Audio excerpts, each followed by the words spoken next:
آج میرا آپ سے یہ سوال ہے، کیا ہم ایز اے پاکستانی قوم ایک بے حس قوم ہیں؟ کیونکہ ابھی کچھ دن پہلے ایک ویڈیو وائرل ہوئی یوٹیوب پہ کہ ایک 11 سال کی بچی جو کسی گھر میں کام کرتی تھی، اس کو سڑک پہ اس گھر کے لوگ اور عورتیں اور آدمی مل کے مار رہے تھے، ایون ایک بچہ بھی مار رہا تھا. جبکہ دوسری طرف جب کوئی زلزلہ آتا ہے، سیلاب آتا ہے، یا بھی کرونا جس طرح ہمارے ملک میں پھیلا، تو لوگ ایک دوسرے کی ہیلپ بھی بہت کرتے ہیں، پیسوں سے، کھانے پینے سے. تو آپ کا کیا خیال ہے، ہم ایک بے حس قوم ہیں یا نہیں؟ آپ نے مثال دی کہ ہمارے ملک میں زلزلہ آیا اور لوگوں نے مدد کری، یا کوئی ایسی کوئی آفت آ جائے، یا میرا کراچی سے تعلق ہے تو کراچی میں جی وہ ایدی صاحب نے، چیپا صاحب نے وہ جی کھانوں کے الگ فری کھانے کا اہتمام کیا، ان کو دیکھا دیکھی سینکڑوں لوگ یہ کام کر رہے ہیں کہ وہ لوگوں کو مفت میں کھانا کھلا رہے ہیں، یہ کر رہے ہیں، وہ کر رہے ہیں، ڈونیشنز دے رہے ہیں، یہ سب کر رہے ہیں. بالکل. یہ سب اللہ کے نام پہ وہ صدقہ دے کے اپنی جان چھڑا رہے ہیں. کیا مطلب؟ مطلب یہ ہے کہ وہ لوگ یہ سارے کام اس لیے کر رہے ہیں کہ وہ یہ صدقے کے نام پہ پیسہ نکالتے ہیں کہ اور اپنی مصیبتوں کو وہ ٹالتے ہیں. ظلم ہو رہا ہے یا ظلم نہیں ہو رہا ہے، یا جو غلط ہو رہا ہے اس کے خلاف کوئی کچھ نہیں کر رہا ہے. یہ کوئی کسی کی مدد نہیں کر رہے ہیں، یہ اپنی مدد کر رہے ہیں صدقے کا پیسہ آگے بڑھا کے. قربانی کا بکرا ہے، وہ کسی نے اپنی مصیبت میں، اس کے گھر میں کوئی بیمار ہو گیا ہے، مرنے والا ہے یا مر گیا ہے، اس کے لیے اس نے قربانی کا ایک جا کے جو ہے بکرا قربان کر دیا صدقے کے نام پہ. وہ جو ہے مدرسے میں کھلا دیا، غریبیوں کو کھلا دیا گیا بنا کے. ٹھیک ہے، لیکن ظلم کے خلاف نہیں بول رہے. ظلم کے خلاف کون بول رہا ہے؟ کوئی بھی نہیں بول رہا. ایک بندہ نہیں نکلا، جبکہ اصل میسج آپ کے دین کا یہ ہے کہ ظلم کے خلاف نہ بولو، ظلم کے خلاف بولو. ظلم کے خلاف آواز اٹھاؤ. ظلم سہنا اور اس کو دیکھنا اور اس کو پر عمل ہوتے ہوئے آپ کے سامنے ہو رہا ہے، اس کو روکنا یہ آپ کے فرائض میں. اور اگر ظلم ہو رہا ہے اس کو دیکھنا بھی غلط ہے، رائٹ. تو ہمارے یہاں دین میں یہ کہا جاتا ہے کہ آپ اس کے خلاف آواز اٹھائیں اپنے ہاتھ سے نہیں کر سکتے تو منہ سے نہیں تو کم از کم دل میں برا سمجھ لیں. تو ہمارے یہاں تمام برے کام جو یا غلط کام جو ہو رہے ہیں، چاہے وہ رشوت ہو، چاہے کسی پہ ظلم ہو رہا ہو، چاہے کچھ بھی ہو رہا ہو، وہ دل میں ہر کوئی سوچ لیتا ہے بھائی یہ تو غلط ہو رہا ہے. And they will not do anything because we are so passive. We don't want to be active about it. Sialkot کا واقعہ یاد ہوگا، جہاں 2 بھائیوں کو ڈنڈے مار دیا گیا، اور وہاں ہزاروں لوگ جمع تھے اس کے ارد گرد، لیکن ایک آدمی نہیں آگے بڑھا اس ظلم کو روکنے کے لیے. دل میں برا کہتے رہے.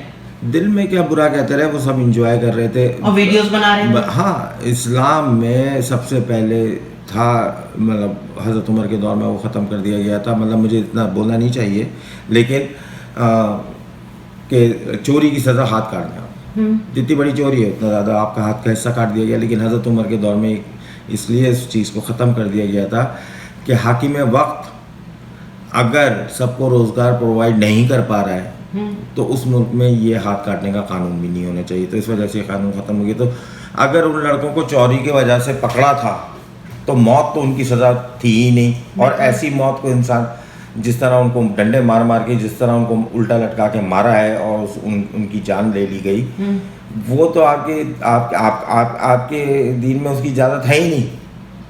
بالکل. اور تمام لوگ تماشا دیکھ رہے تھے، اس لیے دیکھ رہے تھے ہم لوگ بے حس ہیں. ہم لوگ بے حس تھے، بے حس ہیں، بے حس رہیں گے. ہم جو ہے صدقہ خیرات بھی جا کے کسی دوسرے اداروں کو دیں گے، کسی اور کو دیں گے. آپ کے گھر میں آپ کا بھائی بہن کزن وہ مجبوری میں ہوگا، وہ رو رہا ہوگا، اس کی مدد نہیں کریں گے. لیکن ہاں کسی کو باہر جا کے کھانا کھلانے میں ہم کو بڑا شوق ہے، وہ ضرور کر دیں گے. جس انسان کو اپنی زندگی میں مصیبت ہوگی اس کی مدد نہیں کریں گے. جب مر جائے گا تو اس کے نام پہ بریانی ضرور بنا کے بانٹیں گے. یہ ہیں ہم لوگ.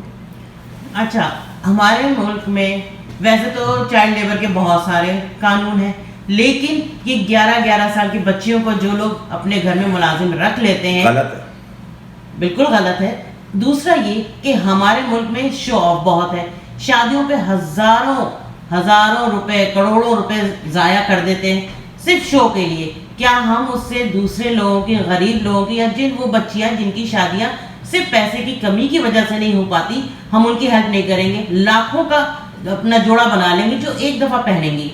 بھائی ریالٹی یہ ہے کہ اگر آپ کو شادی میں انجوائے کرنا آپ کریں, آپ کو اس پہ پیسہ خرچ کرنا ہے بالکل کریں, لیکن اسی طرح اگر آپ کسی اور کی مدد کر سکتے ہیں تو بے شک کریں. لیکن ہمارے یہاں اگین مدد اس نام پہ نہیں کی جاتی کسی کی کہ آپ کسی کی مدد کرنا چاہتے ہیں. مدد یہ سوچ کے کی جاتی ہے کہ آپ اپنا بھلا کر رہے ہیں اور آپ صدقہ دے رہے ہیں اور اپنی آخرت سنوار رہے ہیں. ایگزیکٹلی, وہ آپ دوسرے کی کوئی مدد نہیں کر رہے ہیں. That's the bottom line. تو سوچ کیا ہونی چاہیے؟ سوچ ہونی چاہیے کسی اور کی مدد, آپ کی اپنی نہیں. اگر آپ کسی اور کی مدد کے لیے آگے سوچنے لگیں گے اور آپ کے ذہن میں یہ سوچ پختہ ہوگی تو یہ 11 سال کی بچی پہ ظلم ہوا یہ نہیں ہوگا. اچھا, کیونکہ وہ 11 سال کی بچی کسی کے گھر پہ ملازم نہیں ہوگی, اسکول جا رہی ہوگی. بالکل. میں ذائبہ کا ٹاک شوز بہت زیادہ دیکھتی ہوں, تو ہمارے ٹاک شوز میں صرف سیاست پہ بات ہوتی ہے.